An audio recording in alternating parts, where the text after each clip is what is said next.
தமிழக வெற்றி கழகத்தின் தலைவர் விஜய் அவர்கள் புதுச்சேரியில ஒரு 11 நிமிஷம் பேசியிருந்தார். அந்த 11 நிமிஷம் அவர் பேசினதுல திமுகவை அதிகமா விமர்சிச்சிருந்தாரு. அதுபோக முரண்பாடுகளின் ஒரு மூட்டையா இருந்தார். என்னங்க சொல்றீங்க? முரண்பாடுகள் எப்படி அவர் பேச்சில இருந்தது அப்படின்னு நீங்க கேட்கலாம். புதுச்சேரியில ஆள்றது என்ஆர் காங்கிரஸ் திரு ரங்கசாமி அவர்கள் முதலமைச்சரா இருக்கிறார்.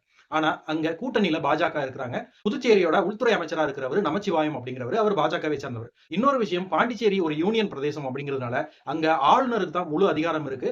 ரங்கசாமி அவர்களின் அரசு அப்படிங்கிறது ஆளுநர் என்ன சொல்றாரோ அதை கேட்டு நடக்கக்கூடிய அரசு தான். இவரு புதுச்சேரியில எல்லாமே நல்லா இருக்கு, இந்த கவர்மெண்ட் வந்து நல்லா பண்றாங்க அப்படின்னு ஒரு விஷயம் சொல்லிட்டு அடுத்து சொல்றாரு காரைக்கால், ஏனாம் போன்ற பகுதிகளில் இன்னும் உள்கட்டமைப்பு வளர்ச்சிகள் செய்யல, ஐடி பார்க் வரல, மருத்துவத்துறை சரியா இல்ல அப்படின்னு சொல்றாரு. ஒரு பக்கம் ஆட்சி நல்லா இருக்கு அப்படின்னு பாராட்டவும் செய்யறாரு.